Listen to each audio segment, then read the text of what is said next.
All right. Happy Friday, everybody, and welcome to another future-focused weekly update. I am your host, Christopher Lind, and if I am doing my job well, I am keeping you ahead of the game at the intersection of business, technology, and the human experience. And this week, you're welcome. I did actually double check and make sure I got the right mic selected, so you should not have to listen to me like I'm in a tunnel.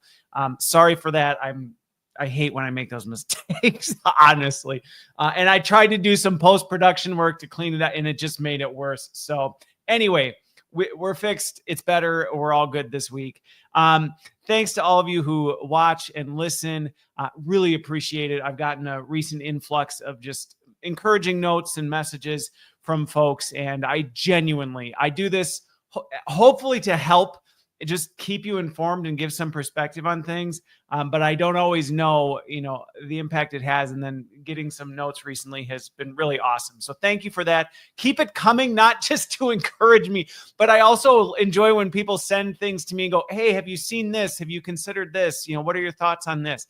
It's just, I want to make sure I'm covering things that matter the most to you. And the only way I can do that is, I can take my best guess, and go with what, is interesting to me, but I also enjoy incorporating your stuff as well. So if you find this valuable, share it with a friend, give it a like, a review, a rating, subscribe, all those. And then I do have a quick announcement, because one of the things that keeps popping up, if you don't subscribe to my Substack, I write each week. I do a deeper reflection on one of the topics from this podcast the next week. And so one of the things, if you don't know Substack, there is you can pledge support to it. I didn't really like the idea of turning it on because I just feel weird about people paying me being committed every month, especially with the way things are economically right now. However, people continue to ask me, hey, I'd love to buy you a coffee, or I'd love to do this, or I'd love to, do something for you. And I've just never really had a way to do anything with it until a friend of mine said, why don't you check out Buy Me a Coffee? It allows people to just, if they really found something valuable on a one-time thing, they can buy you a coffee, air quote, which I always talk about virtual coffees anyway. So I did it. Okay. So if you are a regular listener, if you are somebody who follows my stuff, or even if you're not, and something in here just really jumped out and went, wow, that was super helpful, I'd like to say thank you to Christopher. You can go to buymeacoffee.com/Christopher Lind, and you can buy me a coffee, buy me a bag of M&Ms, almond, preferably. Almond M&Ms are my favorite. They are my greatest weakness. But if you want to, I don't do this for that. But if you are so inclined, one of my goals in 2025 is to get better at accepting generosity. So there you go. Buymeacoffee.com/Christopher Lind if you so feel compelled. And tell your friends, I guess, if you want. I could use coffee. I have 8 kids. All right.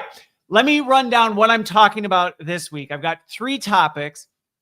First of all, I want to talk about OpenAI's recent announcement of ChatGPT agent mode and what that means, but talk about it more broadly in terms of these agents that you can run on your computer, because there are some concerns I have that I just want to make people aware of, not necessarily specifically to OpenAI, but I want to dig into some of that and just give you some food for thought, not to say good, bad, indifferent, but just things to watch out for and consider.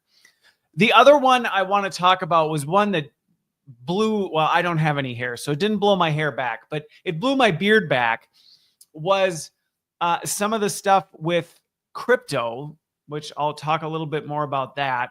Something I keep tabs on the fringes, but not necessarily heavily involved with, but some things that I happened to come across this week that I went, whoa, well, we should at least be paying attention to this. And then third, I'm going to talk about the Astronomer CEO and CHRO, the Kiss Cam incident, but not through the lens that I think so many things I see are about, because I think there's something really to walk away from this that's universally applicable. You don't need to be have an affair with a coworker to hear what I have to say on this, because I'm seeing some things that I just want to speak into on this one. So that's the rundown. Those are the 3. You can look at the chapter sections if you want to jump to a certain one, although of course I'm going to encourage you to watch all of them, but either way, whatever. All right, here we go. So let's start with OpenAI's ChatGPT agent. If you did not see, it was just, I think, at the end of last week or something. It's been roughly a week since they announced its release. Although my local version, I still don't have it. So I haven't been able to actually kick the tires or play around with it at all, even though I have the plus version or pro version. I don't remember which one I have. But either way, I haven't played around with it. But if you aren't sure what ChatGPT agent is, it's essentially the ability now for ChatGPT to interact with the apps, multiple apps, and jump across different apps on your computer.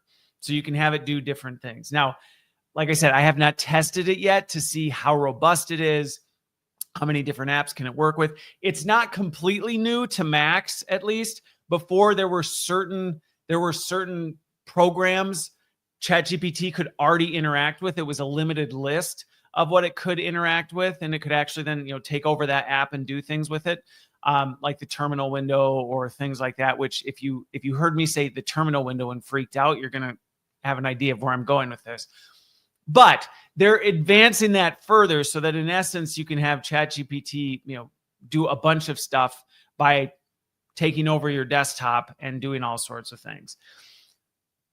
In some ways, now there's the thing that I think is maybe good or just unsurprising about it is there has been a whole suite of apps that have blown up that essentially do this already. So this isn't brand new. If you're hearing what ChatGPT agent can do and go, oh my gosh, this is a groundbreaking thing. It's not. What they're doing is actually just going, hey, there's all these competitive apps using our APIs to basically do this. And they're just writing a little layer of code on top, and then they're doing it and selling it. So of course, ChatGPT is going to try and include it in their bundle. Now, is it going to be as robust as some of these other ones and all this other stuff? No, maybe not. Maybe it is, all this other stuff. So it's not completely new, but it's becoming very much the norm. And this even came up on a call with someone I was talking with this week, a prominent person who, let me know that they have this subscription. I'm not going to mention names of apps, but they love this app they have because basically they can program the app to basically do their work for them for the day. And they just kind of hit run and then they don't have to do anything. And the agents are running in the background on their desktop doing a lot of things. And I actually challenged them on this, that I was like, well, first of all, one, if you're just having an agent do everything, what are you doing? But there were some other things. So this isn't new. It is becoming the norm.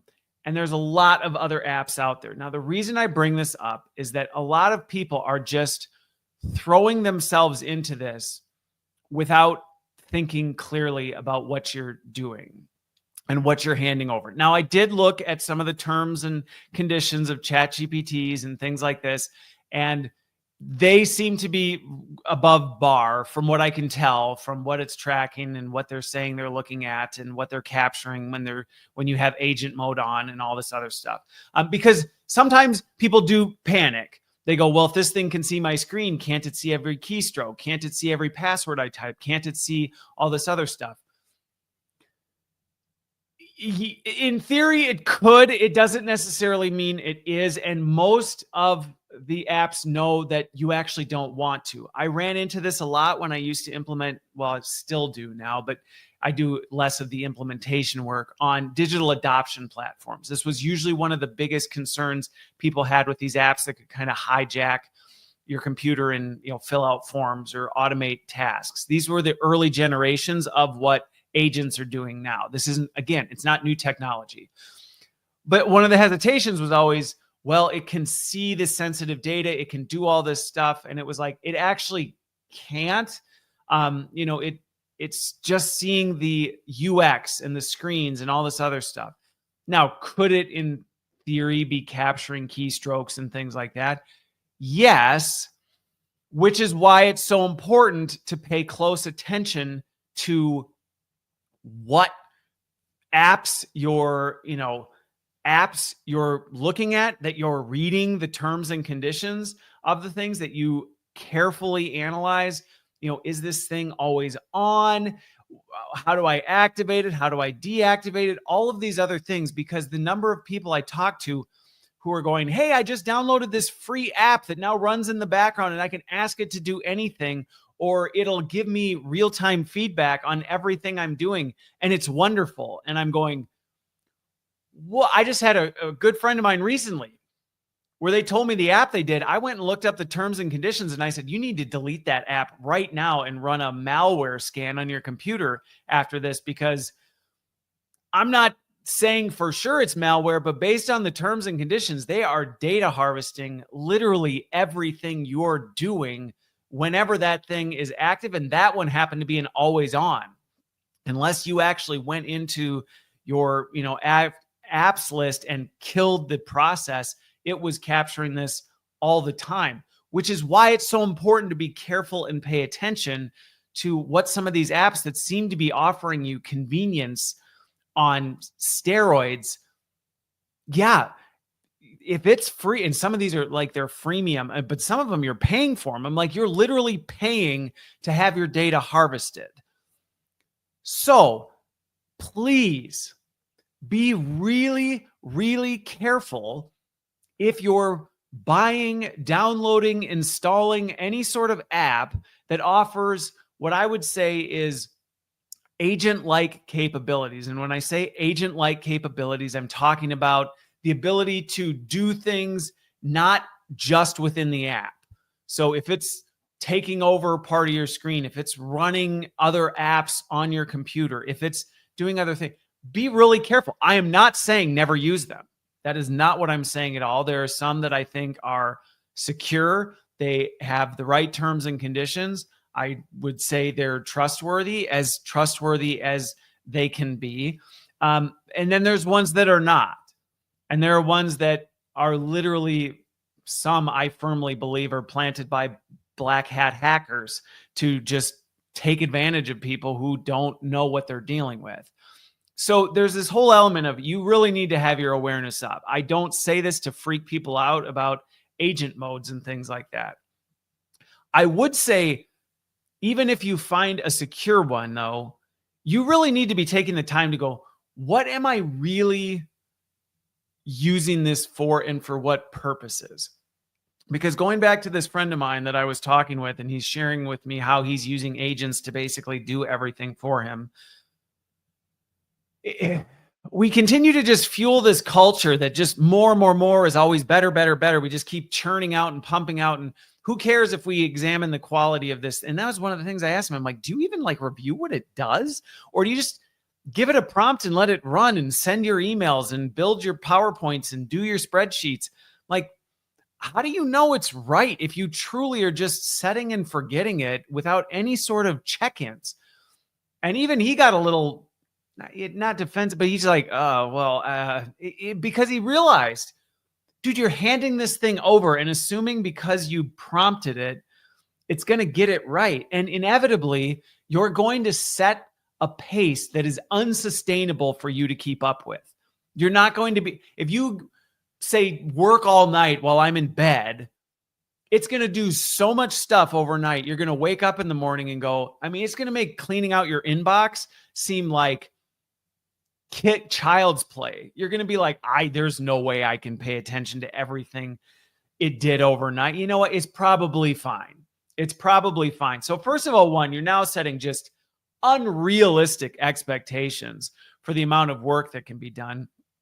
In doing so, you're creating no space for actual human oversight, because if you're doing this as an individual, you're going to hire a team to oversee the agent work that happened because you don't have time to do it. Like, what benefit are you getting from this now? You might as well have just done what you could accomplish and then move on with your day.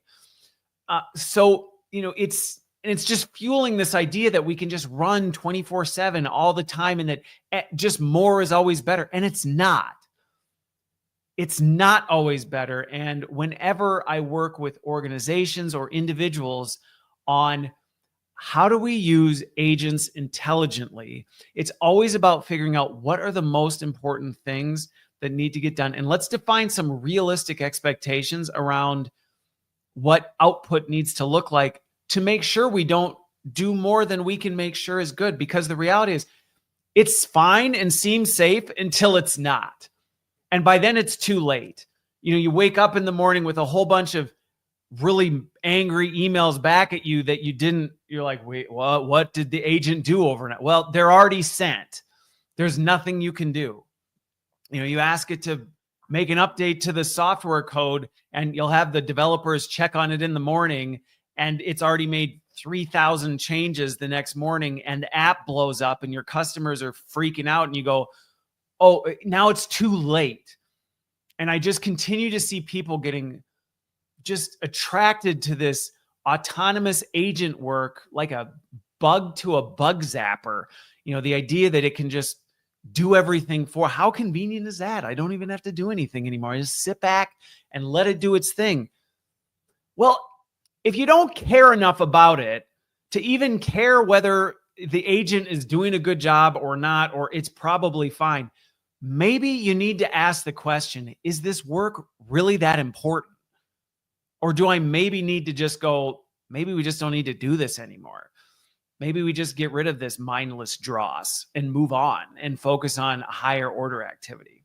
So there's this first element of just please be really careful, be mindful, watch what you're handing over. But then the other one is maybe even before you find a secure app, take the time to really examine what you're planning on having it do and why. And do you actually need more of that? Or are you fine actually taking that off your plate?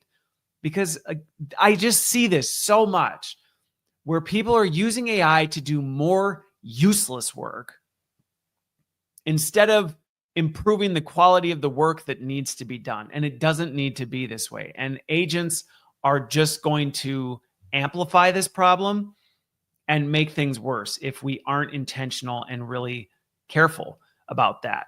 So, regardless of who you are and whether you think, well, I would never use those things. I would not go that route. I think there's some real value to them in the right use cases, in the right situations. But be careful and really take the time to understand what you're having it do, why, and what you're hoping to get on the other end. And please, for the love of everything, make sure you have consistent and adequate human checkpoints in the loop to make sure that whatever you're having AI do, it's doing it right in accordance with what will eventually blow back on you, because that is often forgotten. You can say, oh, well, AI did it. Isn't it an excuse?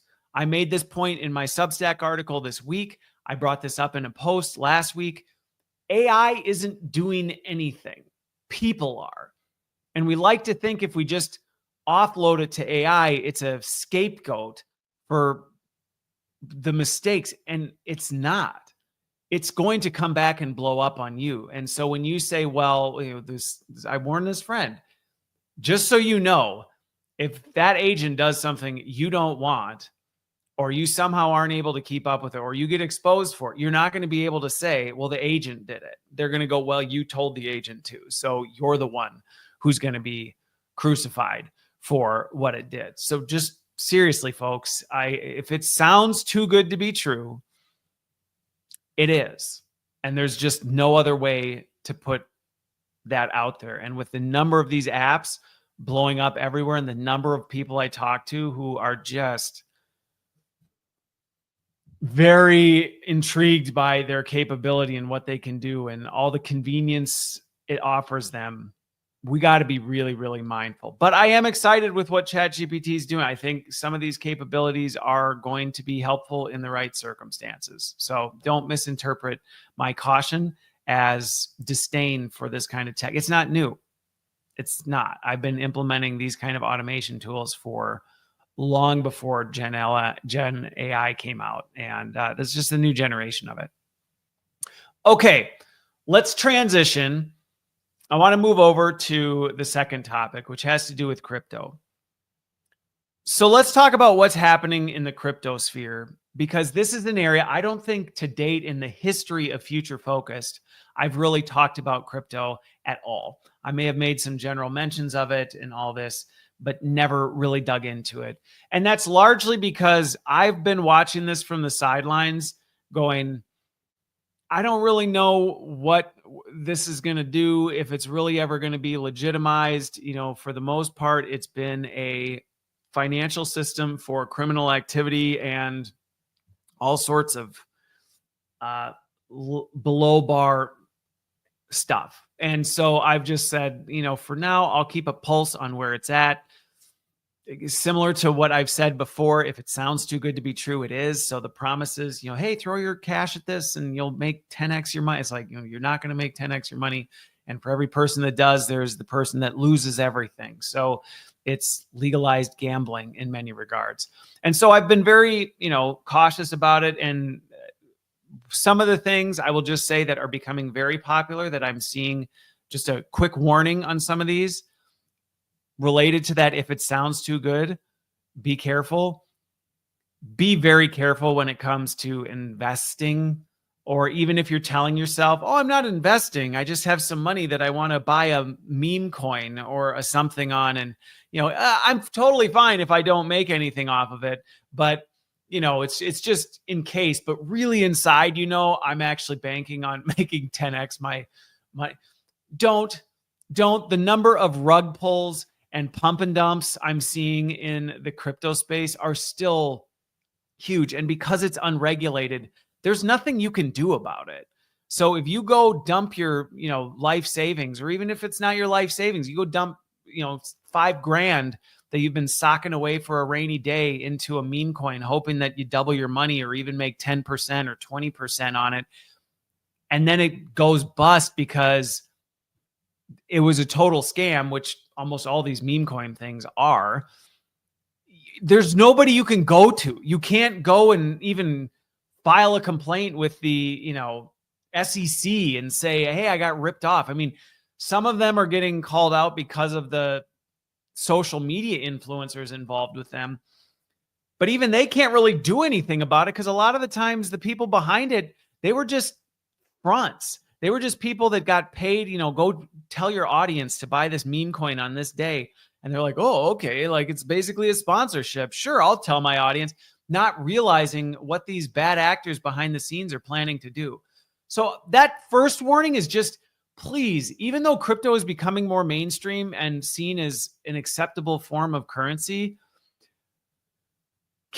be really careful on this stuff. This is not the same thing as our financial system. And I'm not saying our financial system is perfect, but the regulations, the government backing, the securities around it, we've made some huge mistakes in the past that have forced us to have to go, hey, we need to make sure our financial system doesn't collapse. And so, broken financial system aside, our financial system is relatively stable. Crypto does not have that. And as much as people will tell you it's the future of finance, it's where everything's going, it's all this other stuff, we aren't there yet. And so if you are treading in that water, tread carefully. And I know I'm going to get the crypto lovers who are going to send me all sorts of messages and say, Christopher, you're just ill-informed. You just don't know. This is the future. Yeah. Okay. I'm not saying that it might not be where things go, and you're going to hear why I'm saying we need to be paying much closer attention to it in a minute. What I'm saying is there is a very high degree of risk associated with it right now, and the number of things out there that are not what they seem, the fact that these things can vaporize overnight and the money just disappears, it's risky. It's risky business. There's no security for the money that you put in it. It's not like my savings account that's FDIC insured that, even if the bank blows up to $250,000 is going to be secured. Like, if I had $250,000 in crypto and poof, the crypto company went bunk, I just lost $250,000 and that's it. And it doesn't matter if I started with $5 and ended up with $250,000 because of how it grew. If the $250,000 disappeared, it disappeared. That's it. There's nothing coming back. And people don't always realize that. And we always convince ourselves. It's just like how addictive gambling hooks people in. Oh no, I'll get out. Just as one more hit, just as one more time. No, I'll pull back the second I start losing. Yeah, you keep saying that until you lose. And then it's gone and you're going, well, now what? And there's nothing you can do. It's like people who suddenly wake up and decide AI is going to make them a rock star day trader. They have a good day of trading and they're convinced they're just going to bet the farm on it only to lose the farm. So be cautious with this. Okay. Now I'm bringing this up to set the table for why I think we need to be paying closer attention to it, because I recognize the way I framed that before. You could interpret that as, Christopher, so you're saying just stay clear of crypto. That's not what I'm saying. Do I have any involvement with crypto? I do not. I do not see enough indicators that this is any form of stable currency that I would feel comfortable investing any of my money or putting any of my money in the crypto sphere. And people might say, Christopher, that's stupid. That's foolish. This is the future. I thought I was following you. You were a futurist, whatever. Okay, I like to take calculated risks. And as far as I'm concerned, the risk table on crypto right now is way too high. And I respect the fact other people have had very different experiences. I have some friends who are big into crypto and they do well with it. And I'm like, good for you guys. You're not going to convince me to get a crypto wallet and start, doing this other stuff, because the lure and the addiction to it, I've seen it bankrupt too many people. So that's why I say, be very careful, please, regardless, even if you think you're in control of this stuff. I was explaining it to my son the other day, and I go, here's the problem with crypto. Here's my biggest issue with crypto. And I get this is true of all our financial systems, at least today, modern day financial systems. But this is why I say the securities behind it mitigate some of this risk. But I explained to my son, I said that here's the problem I have with crypto. You're basically saying here, buy this digital currency that actually isn't backed by anything on the promise it'll either maintain its current value or gain value. It could lose, but for the most part, it's secure. It's a closed system. There's never going to be more Bitcoin or less Bitcoin. So it's supposed to stabilize the, currency value and all this other stuff. But the problem is, at no point is anything in the system real. It's a completely artificial system.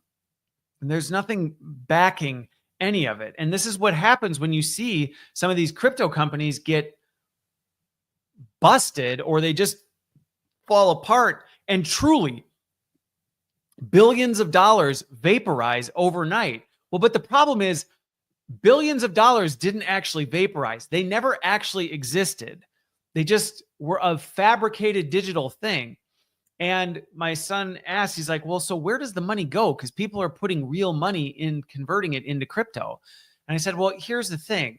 This is what's happening is you're putting your real money into a crypto system that then the owners, the people in charge of the crypto system, are then taking out of the crypto system and investing in real tangible assets. They're buying businesses, they're buying land, they're buying products, they're building other things. So they're taking your real money and using it to make money, which, don't get me wrong, that's how banks work.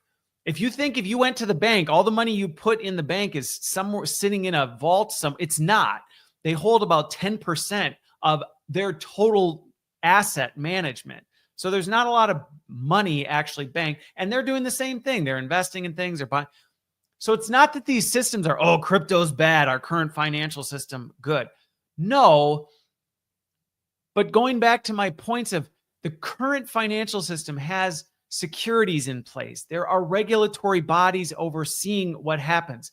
There are insurances in place so that if something happens, it doesn't just go defunct like it did in the Great Depression, which really everybody thought it was the stock market crash. It was really, well, it was a lot of factors, but it was everybody making a run on the banks and demanding to get their money out that just crashed all the banking systems because they're like, we don't have that money. Like that money is tied up in investments and assets. We weren't expecting everybody to come demand their cash all at once. And so they put regulations and systems in place to make sure that it doesn't happen again. Now, I'm not saying that system is perfect and couldn't fall apart. What I'm saying is the crypto system doesn't have any of those. And I'm sure I'm going to get the, yes, it does, Christopher. It doesn't. It doesn't. And so you can say, well, that's never going to happen. Yeah, that's what they thought until the Great Depression and the run on the banks. Everybody always thinks it's never going to happen until it does. I have good friends who have lost tens, hundreds, some millions of dollars in crypto things that went poof. And there literally was nothing they could do about it. Nothing. The money just vanished. And now, like I said, are you saying don't take that as Christopher never have anything to do with crypto? What's interesting, though, and why I'm saying we need to pay closer attention to this. Okay, now, to anybody on here who's more conspiracy, enjoys conspiracies, this is not what I'm going to get into. But I was watching several videos this week that started talking about the World Liberty Financial and the launch of the WLFI coin and some of the things the current administration is involved with cryptocurrency and setting up the crypto market and deregulating it, rolling back some of the regulations that were being put in place. Now, this is not a political statement, so don't you dare clip this and say, see, Christopher hates Trump or Christopher loves Trump or what. I don't have any skin in the game. I am completely politically homeless. I'm very concerned with some of the things that are happening, not because of who is the one behind doing them, but just because I've seen enough stuff to go, this is going to dramatically change our financial system if this goes where they're trying to take it. And nobody's talking about it. And so this is why I would encourage you to pay attention to what's happening in the crypto sphere, because trillions and trillions of dollars are being poured into the crypto scene.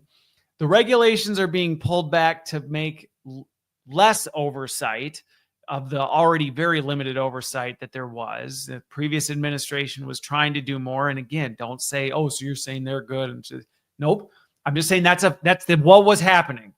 Okay. There were efforts to regulate the crypto sphere for a mixed bag of reasons, some of which included, hey, things are moving towards this, and we know how this movie ends if we just don't do anything. That's part of what influenced that. That has been rolled back. World Liberty Financial is being positioned as a very legitimate crypto bank, or the WLFI coin is a very legitimate cryptocurrency, a universal currency to be used globally that is tied to the World Liberty Financial Bank.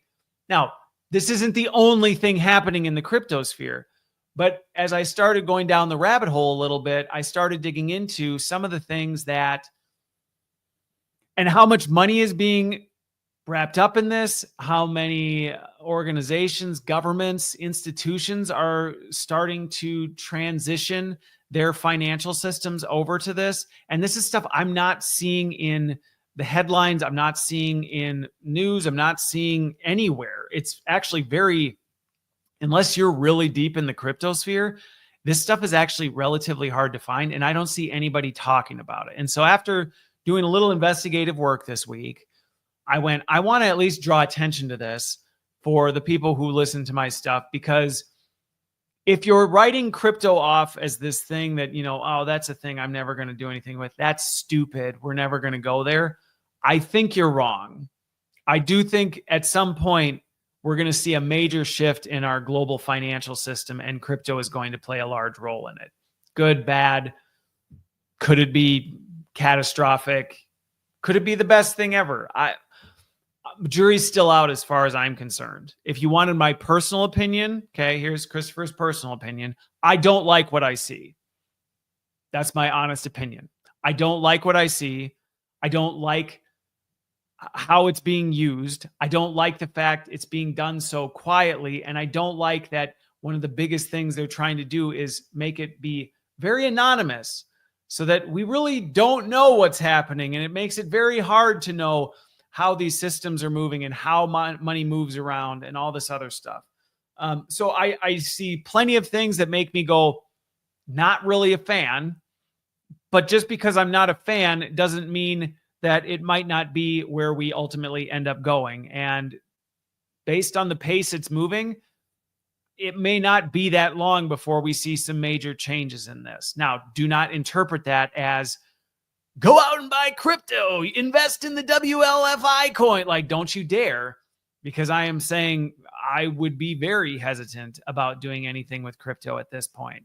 But should you be paying attention to it? Should you be at least preparing for it?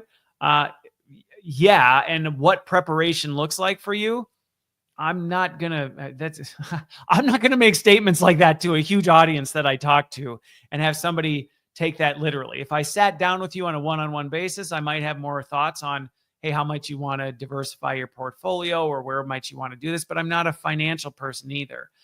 What was most shocking to me was the sheer magnitude of how much movement has happened, honestly, just in 2025.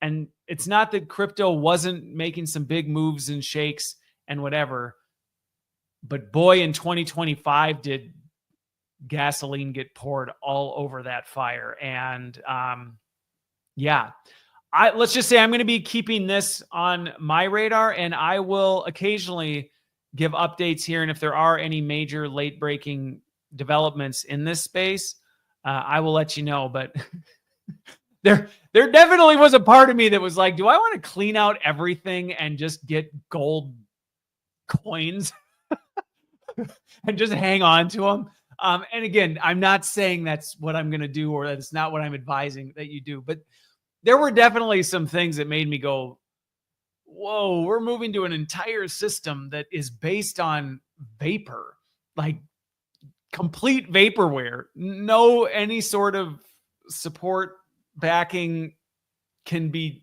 moved around and dissipated and vanished in seconds, and there's nothing you can do about it. So yeah, a little bit earth-shattering on that one. So keep your eyes open. If you are a crypto person and you have thoughts or perspectives, I'm open to hearing them. I'd love to engage with some folks. My experience has just been the people who are big into crypto, they're like all into crypto. I rarely encounter somebody who has a balanced perspective on crypto. They either completely dismiss it, they think it's the mark of the beast, or they think it is the greatest thing and it's going to change the world for the better. And I don't see a whole lot in between, and I'm trying to walk that line. So anyway, let's stop there. Let's move on to number 3. Okay, so I don't know if anybody at this point,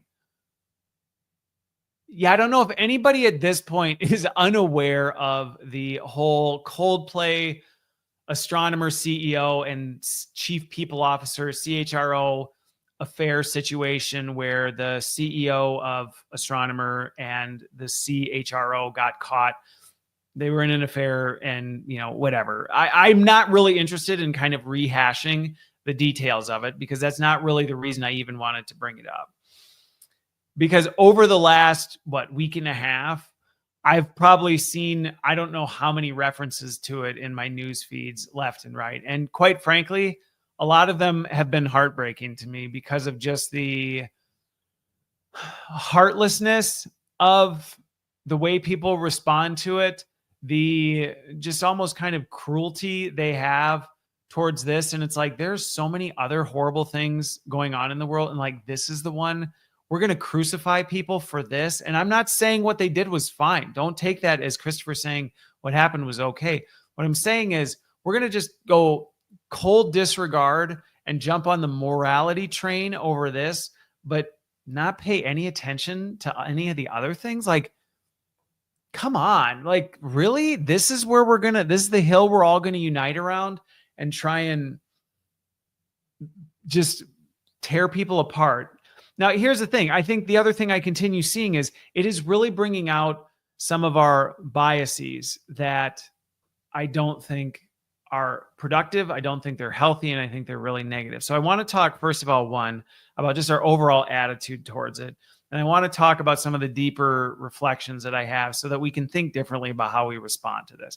Because regardless, hopefully nobody listening to this is in an affair, you're not cheating on your spouse, you aren't engaged in an illicit relationship with somebody you work with. If you are, get the heck out of it. And this should be a cautionary tale for that, because you think, like the last two things, you think you're not going to get caught until you do. And this one, boy ever did they get caught. But in terms of the response, when I saw the whole thing, at first there was a part of me I saw the video and went, oh, wow, that was brutal. But actually very quickly, even though I was bothered by the nature of what was going on, I didn't see any empathy for the fact that imagine that was you. And I'm not saying that you should be in that situation. And I get that justice and accountability always comes. But that level of justice and accountability would be crushing to any human being. So if you were somebody who got sucked into something like this and everybody's like, well, I would never. Okay, so you think, but just imagine that somehow you did. Is that how you would want to have accountability come? Is to have the whole world just ripping on you? That would, I mean, honestly, it would be tragic if all of a sudden we found out one of them ended their own life or something like that because they couldn't deal with it. And we don't take that into consideration. We're like, those are two human beings. And I am not defending what they're doing. I'm saying those are two human beings who, yes, got wrapped up in something they had no business getting wrapped up in. But they're still people.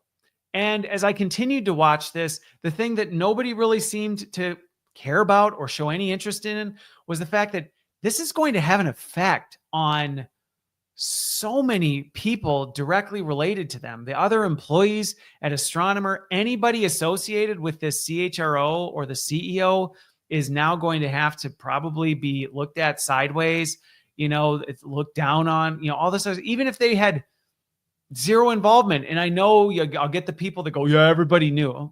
Maybe they did, maybe they don't. You're not them. And maybe they knew, but there was nothing they could do and they didn't approve of it. And it's like, well, it's not what am I supposed to do about this? It's never as simple as we like to say from our armchairs in the living room as we look on from a distance and go, this is what you should have done. This is how that should have been handled. They got what they deserved. Really? Is that how you would want to be treated if you found yourself in the same situation? My heart broke for their spouses. My heart broke for their kids. I mean, good grief. If I was one of those kids, I don't know that I could go back to school and face what would be coming at you from all directions.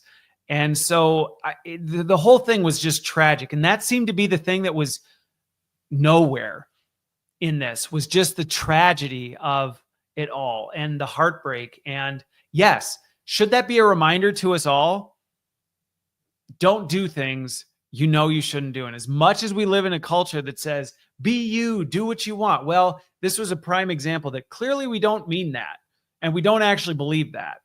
And of course, I'm coming at this from a biblical worldview. So of course, I'm going to say, no, there's no circumstances under which I think that's acceptable. Like, no. However, even if you're not, clearly many people do not subscribe to my worldview, and they were just as outraged by the whole thing. So clearly, as much as we claim you can do whatever you want and there's no consequences, clearly there are moral lines that people still hold. And when they're crossed, we seem to be almost brutal and savage in the way we respond to them. So just think about that for a minute, because one is show some empathy to people, even if you don't agree with what they did. If you found yourself in a similar or slightly different, maybe it's not an affair. Maybe you find yourself on the other end of something that you thought you weren't going to get caught, but clearly you cross some cultural moral line. Would you want all of culture dogpiling on top of you? Probably not. Probably not. Even if you knew you shouldn't have been involved in what you were involved with in the first place. So my first ask would just be for people to slow down and try and at least put themselves in the shoes of some of these people who are affected by this, or even the people directly involved in this. It should serve as a cautionary warning. Don't do things that you would not potentially want broadcast all over the news. And I'm not saying it's fine if you do things to have it broadcast all over the news. I hate the fact that this stuff is going viral all over. I'm like, let the family grieve. Let them deal with what they're going to have to deal with. Good grief. We don't need all of society sitting from the grandstands, sharing their thoughts and feelings on this with absolutely zero context other than a 6-second clip from a Coldplay concert. Come on, folks. We're better than this. We're better than this. And we should be much more empathetic, regardless of how you feel about what they did. I said, I don't agree or support anything about what happened. And I still go, back off, folks. Back off. They got caught. They have to deal with this. Nobody's escaping justice. And let's think about, hey, like, how can we show care and love and compassion to the people who are really hurt by this? Maybe you can't get your arms around showing care and compassion for the two people who are directly at the center of this. I still would advocate you to work towards that, but maybe you can't. But there are real people who are close to them who they're dealing with all the blowback of this. And we need to be cautious on this. Now, the second part is some of the unintended consequences and biases inherent in our system that keep popping up that I've seen as a result of this. And I made a post about it over the weekend where I just said, I am sorry, and I will repeat it here. I am sorry to all the female professionals for the impact this kind of thing is going to have on you, because I already know from stories from women I respect and have worked with over the years how hard it is already as a female to not have people actually believe the qualifications you hold are legitimate, to question, what did you really do to get that job, to get that promotion, all of that stuff. And so when the female CHRO of a company gets wrapped up in something like this, it just fuels everybody's opinions and attitudes that are already, and I'm not saying they aren't founded, like that there's no examples of that stuff happening. But what we don't realize is when it goes from, well, there are situations and places where this happens to this is how it always is. And we should be skeptical all the time. And so I really feel I've got 3 daughters, and it breaks my heart to think that they're going to deal with people questioning them. And if they don't fit the nice, cultural mold of what good girls do, in terms of like traditional gender role type stuff, people are going to be like, successful corporate executive. Wonder how you got there. Come on, that's not okay either. And we need to strip that kind of stuff out. The other one that came to mind for me that just, again, I think we just need to be really careful is the conclusion. And before I do, but to the other point, and if you don't believe me, just look at the language used to describe the situation. Go read articles, go read headlines about it. Read how the CHRO, the female in this, is described in all of it versus the CEO. And it won't take very long. And if you go, that's not true, Chris, go look it up. Go look it up. And you'll see there is definitely an inherent bias towards who people really feel is at fault for this. And I don't think that's warranted. I think we should just hold them equally accountable. And really, for most of us, it's not our job to hold them accountable. We are not involved. We're not there. And, if anything, we should just say, hey, what can we learn from this so that we don't end up making the same mistakes, and we can hold people accountable when, we have our own sphere of influence. But I think the last thing is, the fact that she was a CHRO, and even the fact he's a CEO, it just, again, fuels this idea that, one, senior executives are all corrupt. They're all terrible people. They all just do whatever they want. And, the CHRO, that HR is just useless. And it's a bunch of people doing useless things and all this other stuff. I know people who are CEOs, and I've worked in HR. I have lots of friends who are in HR. They're really good, well-meaning people in those roles. And so I just don't like that this seems to be fueling this inherent hatred that we have towards certain groups of people already. And yes, I know I'm not marginalizing different instances where that happens and going, oh, let's feel bad for these groups, but I'll overlook it over here. That's not what I'm doing. I'm actually heartbroken by just the nature of the favoritism and the vitriol and the hate that we seem to pick and choose and turn on and off depending on who it's falling on. And we've got to stop that. I'm not saying don't hold people accountable to their behaviors. What I'm saying is let's hold them accountable to their behaviors and treat them with kindness and empathy and understanding. And that's not in competition with accountability. You can still hold people accountable and treat them that way. But then let's not let that bleed into, oh, so this is how these people are. This is how this always is. This is how this always works. Like, no, it doesn't always work that way. And I say that as somebody who has a really hard time sometimes fighting back cynicism because of some of the things I see. But even amidst that, I still see glimmers of bright spots, and I still see companies and leaders who really are trying to do the right thing. And I see people who are not playing into some of these stereotypes and archetypes that are all over the place. So hang on to that, hold tightly to that hope, because it is there. And the more you buy into it, the more you become the very thing that you think you're fighting against. You're just a different flavor of it. And we don't need more of that in the world right now. So those were my big three for this week. I hope you found it helpful. I hope it gave you some perspective on kind of three things. I think, ultimately, if I were to recap these three things in terms of, like, if you listen to the whole thing, you got to the end here and you go, like, so what's one thing that we really could walk away? If somebody were to interview me and say, Christopher, what's the one takeaway everybody could walk away from this? It's one, let's slow down a little bit here. We're quick to act. We're quick to talk. We're quick to pop off our mouths. We're quick to take action. We don't always think things through. We just go. And in all three of these, I think that's one of the biggest risks of what I've seen across the board on here. I think the other one is let's focus on being compassionate and empathetic to one another, because it is possible for all three of these situations to be mitigated, and for people to be held accountable, and for us to set up things that work well. But that requires us to actually slow down and listen and seek to understand and work together with each other, instead of fueling this tribalism that we seem to have right now.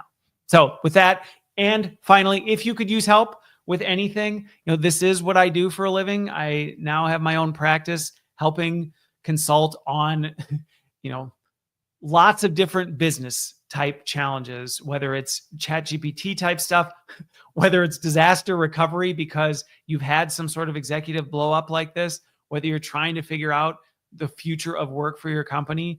This is where I play, and you're welcome to reach out. I'm happy to help you as best I can. But with that, everybody, I hope you have a great rest of your week, and we will see